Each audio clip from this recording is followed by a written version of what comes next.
So we've had some patients who have watched our videos and they've heard us say that, radiation is much safer now and compared to how it used to be. They're wondering, is that the same across the board for IMRT, external beam, brachytherapy? Everything is much safer.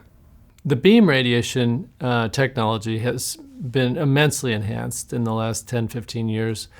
So that's certainly true. Brachytherapy, as we know it today, has been evolving, but the essence of what they've been doing for brachytherapy has been pretty stable for 15 to 20 years now. So I think it's nice to highlight how much different radiation is. In people in my age group, when I'm sort of the average age of a prostate cancer patient, we have really bad memories of people going through different types of radiation, not only for prostate, but for other types of cancers back in the 70s, 80s, and 90s. And the radiation therapists many times weren't accomplishing much, and many times they were causing more harm than good. You could say the same thing about chemotherapy back then. The whole industry was in its baby stages. I mean, we can say, thankfully, that they went through those stages, so we've arrived to where we are today. But the radiation does have a potential for protracted, lingering, irreversible side effects. And a lot of that was seen back in the 80s, 90s, even right after the turn of the millennium, because the radiation that was available back then was unfocused. And so they would give the dose of radiation at what the surrounding tissues and organs would tolerate. And it turned out that they had to reduce the dose, and so a lot of times radiation didn't get the job done, but would damage the surrounding organs. So you get the bad without the good. There was a lot of radiation being done for prostate cancer back then, elderly men that couldn't have surgery, and who were greatly harmed and are suffering, some of them even to this day, sadly. The difference with modern beam irradiation is that they can target so accurately that they're only hitting the prostate. They're not hitting the bladder. They're not hitting the rectum anymore. And that gives them the freedom to crank the dose up to doses adequate to truly sterilize the cancer. So the problem of the cancer coming back in the gland, like it used to happen so frequently, is quite unusual these days, thus rendering these arguments from the surgeons who are saying, well, do surgery first because you can always do radiation later, but if you do radiation first, you can't do surgery. You want to have a backup plan.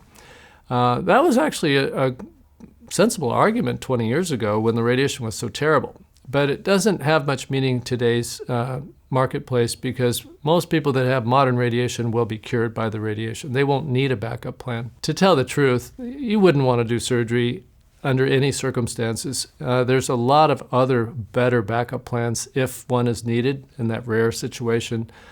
Laser, cryotherapy, HIFU, all these, even salvage radiation for radiation. So that argument has really been rendered completely outdated, but we still hear it a lot, I think because there's fewer and fewer arguments to do surgery with the much enhanced radiation technology we have. It's so much more accurate and decidedly less toxic than surgery.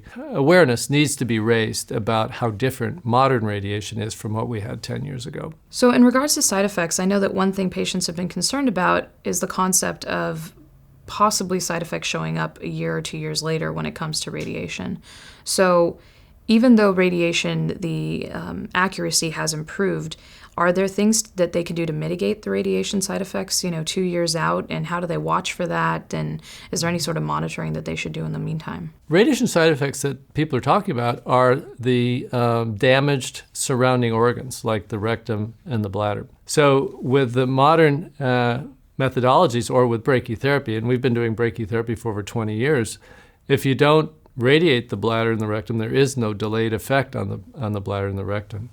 If you do radiate them, then you can develop delayed problems with bleeding, non-healing wounds, and it can be a messy situation. The long-term side effects that people are so frightened of are mostly due to the fact that the technology that was previously available couldn't target the prostate itself and avoid the surrounding organs.